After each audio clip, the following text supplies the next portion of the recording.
Hey, my name is CLEOLA EAYRS. I am half white and half black. I call myself mixed race.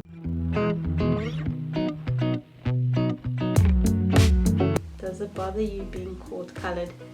Yeah, it does bother me because in South Africa, colored is a race of its own, as much as people say, but colors are... Some people have different opinions of what colored is, but in my opinion is that there is a colored community and there is a colored racial group that has its own tradition, its own cultures.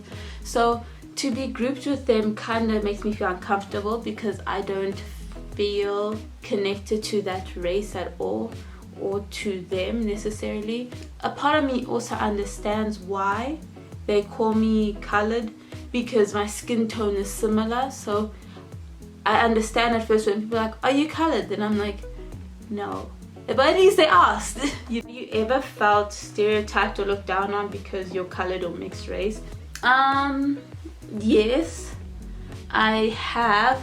I felt looked down on because I've always said that at times I kind of felt out in my family, like that black sheep basically, because you don't look... I look like my parents, I have their features, but my skin tone differentiates me from them. Like, it makes me different, and it's always been like this thing that makes me stick out. And the older I got, the more aware of it I became, and then you suddenly become aware of the looks, the stares that made me feel like I was looked down upon. How do you feel about how colors are represented in media? This is the question. It irritates me because colors are always represented as thugs, as drunkards. It's always like the same, and they always like as jokesters as well. Like, we're not... It's like they're never taken seriously. And I go to a lot of these auditions where I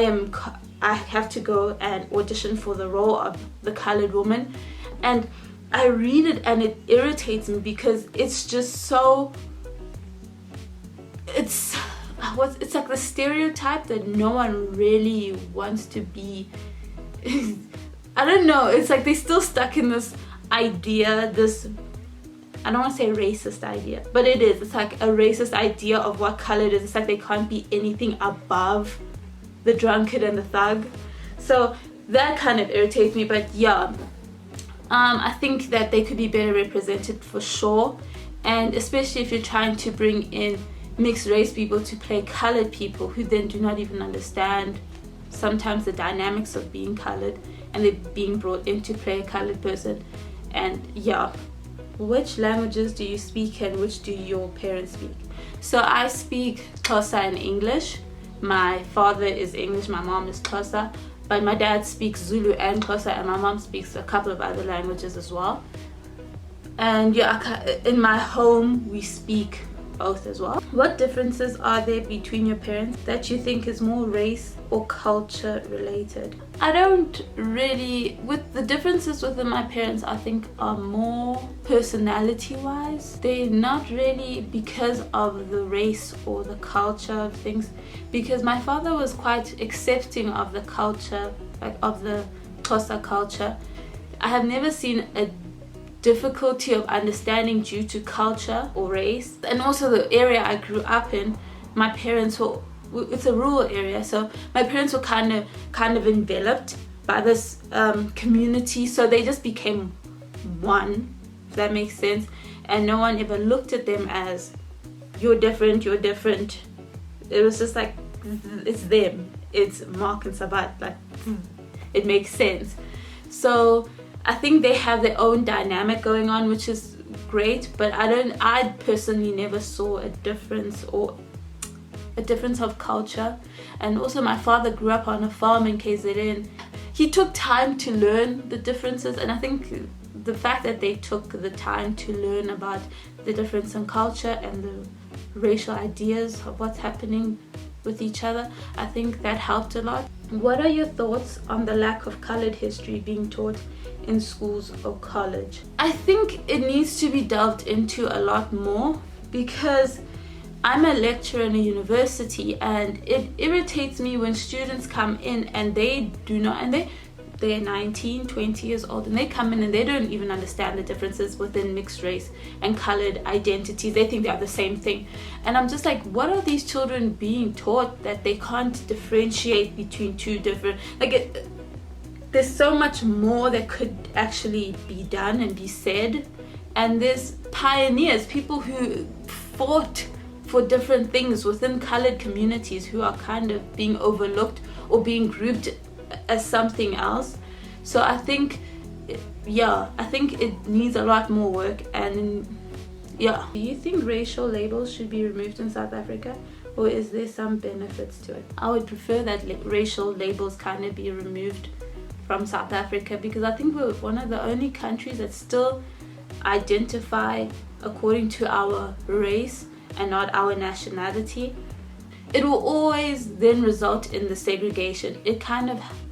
And everyone always says it's an apartheid construct, like to always group people according to their skin color. And I think it adds to the anger that sometimes people have, because we're just staying in those constructs and in that segregation, that we're never truly trying to blend and get rid of it. I just think it would be better once it's removed, but that's personally my opinion. It might come from the opinion of someone who's kind of like, can't we just all love each other? How do you define being colored or mixed race? I don't know. Okay, for me, mixed race is hybrid culture, hybrid identity. You end up taking one race with different culture, probably different religion, different traditions, anything like that, and you mix it with another. And then being mixed race, you then, as a child of that, you have to then grab onto what makes you feel more comfortable. And I never truly feel comfortable in either one, so I have to kind of create my own. And it's difficult to create an identity as a mixed race child, because your grounds, does that make sense? Your bases are so different. You have black and white, and they might be so different from each other, and they have different cultures and traditions. So you are just taking and grabbing, and then you're making what you want to be, what you would like to see, and what you prefer to be part of in either one of those. So I think when it comes to being mixed race, it's kind of creating a world of your own, creating a hybrid culture, a hybrid race as well, and becoming comfortable living basically in this middle world where you are both. It's a difficult one. I think you just have to be really comfortable with who you are eventually, and kind of accept who you are, who your parents are, and then it makes it easier to define what mixed race is and what your mixture is. So yeah.